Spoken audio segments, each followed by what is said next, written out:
Hello and welcome to Battlefleet Gothic Armada 2 and our look at the Space Marine skills and upgrades. So, much like every other race, you don't start with all of them unlocked, and you will unlock them as you progress, with you unlocking all of them at level 10. So, you start with 4 skills and 5 upgrades, unlocking a skill every other level and an upgrade every second level. So let's kick into this. First of all, our skills. So these are only available on your Admiral ship. So we start with Supercharged Void Shields, 10 seconds of invulnerability for your shields. This can be quite good at stopping burst damage, especially from things like Nova Cannons and bombs, unless it's a disruption bomb like it says there. So quite useful. Plasma Bomb, good range, decent damage, especially useful against your smaller targets like escort ships and light cruisers. Right, Auger Probe. Send it out, scan on its way, as well as being a relatively large scan area once it gets there. Very useful, something I run from quite early on till quite late. And especially for Space Marines, as they generally have either torpedoes or squadrons. This can be quite useful, although the Stormhawk squadrons can also be used to fulfill a similar function. Disruption Bomb, great for getting rid of shields, which as Space Marines can be very useful as you're going to be wanting to go after troops through lightning strikes quite a bit. Although boarding actions do more damage and the shields can be up for that.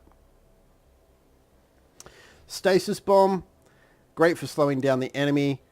Obviously there's a number of fast fleets out there and this can really help to stop them from kiting away from you, as Space Marines tend to like to play in close, as well as just stopping potential damage if you want to from a longer range enemy. While it won't stop lancers, all projectiles and squadrons will be, and this can actually be a valid tactic, although you do only get 3 uses of it like all bombs. Auger Disruptor Bomb.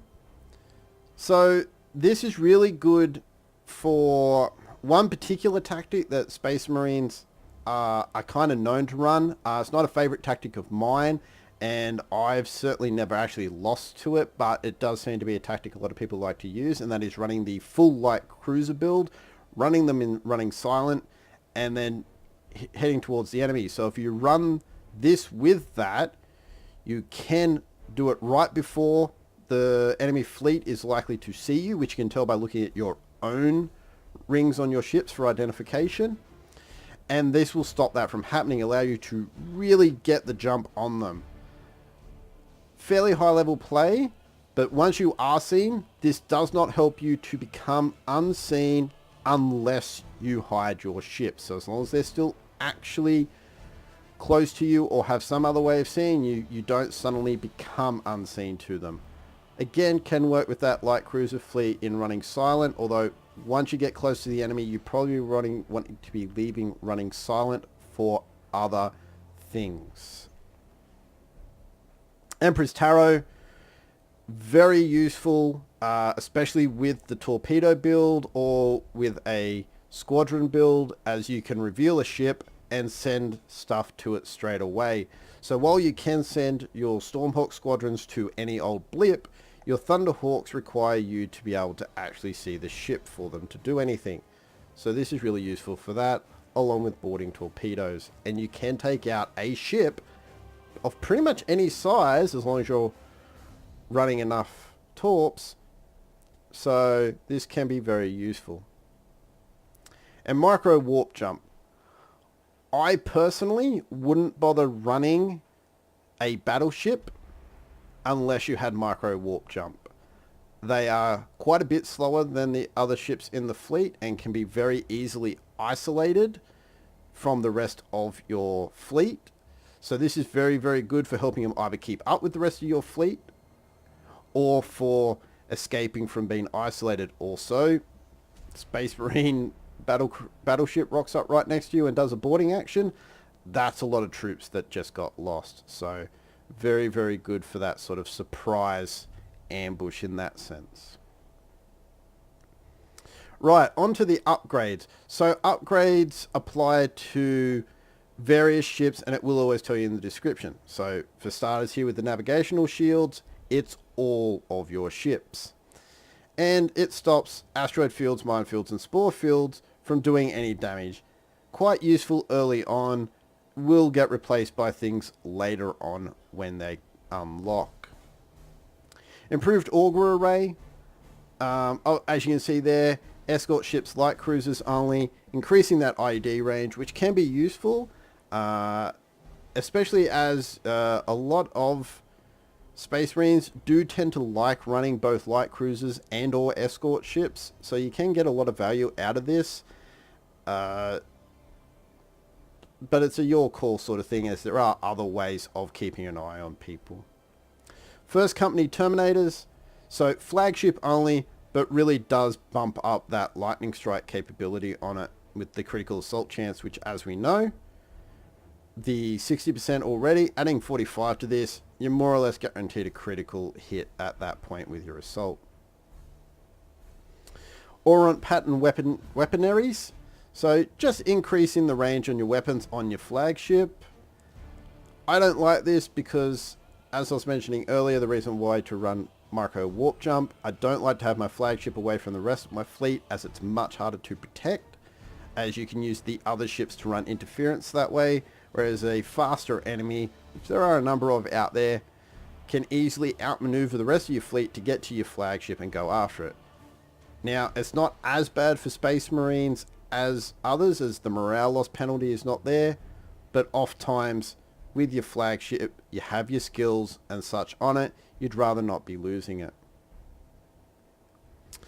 Right, Disruption Overcharge, another very good one early on, with that increased damage to the shields or delaying the Necron hull cauterization. So this applies to your line ships, which means no escort ships. Company Banner, again, only applies to your flagship, and as you can see there, it reduces the cooldown on your assault skills. So if you do really want to beef up your flagship's capability when it comes to assault skills, you run this and your first company Terminators, and you can actually get a lot of value out of this by getting some very, very quick hits in there multiple times, and whole ships can go down.